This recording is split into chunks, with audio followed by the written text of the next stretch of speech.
At this point, we can begin to make additional definitive statements about consciousness and the light of Christ. We learned from the Scriptures and Joseph Smith that the group mind, formed by consciousness and the light of Christ, forms a unity of identity, where, as Joseph described it, two beings, such as the Father and the Son, can be said to possess the same mind. This unity of identity is not restricted to the Godhead. All men can possess the same mind as long as they obey the commandments.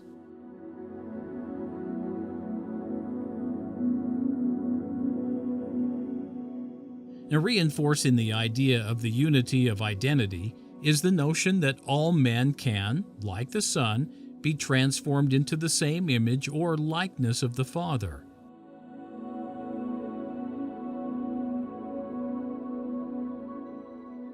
In the Scriptures, this unity of identity or sameness of mind is called being one with each other and in each other.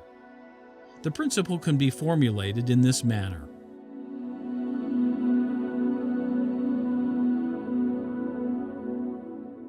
We also learned that this unity of identity can grow until it becomes a totality. In the Gospel, this is called from grace to grace.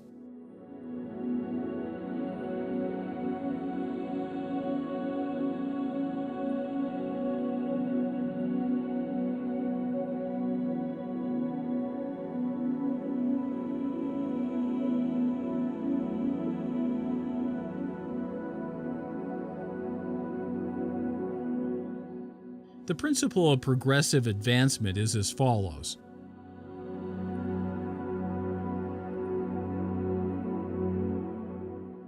The fullness is a perfect coherence of identity, as science might call it.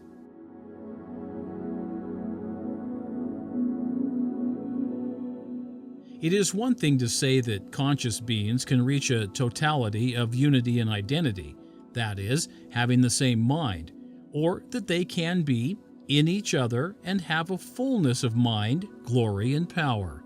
But what does this really mean? How do we as moderns understand these ancient and esoteric concepts and terminology?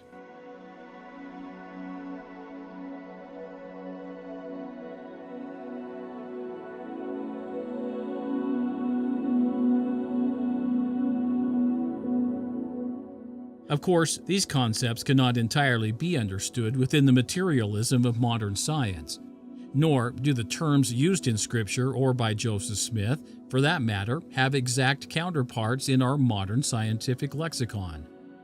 Nevertheless, we may be able to approximate using the modern concepts of fields and coherence. Coherence, as we have previously indicated, is a state of alignment, harmony, conformity, and union.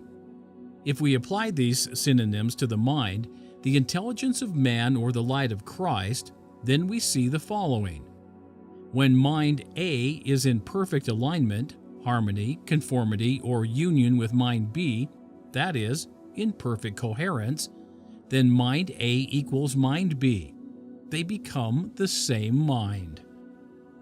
Or putting it in the terminology of physics, the light of Christ is like perfectly coherent or lased light. Coherence is the state where two wave sources, like light, have the same frequency and waveform. In other words, both waves, generally speaking, look the same and act in the same manner. So too the consciousness and the light of Christ, the mind of God and man.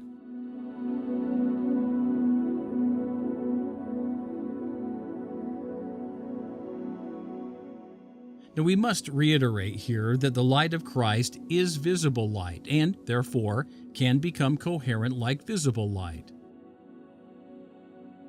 Achieving physical coherence in light in a laser is a process. Coherence is achieved by energizing the gain medium and then providing optical feedback, which normally creates a focused beam of coherent light.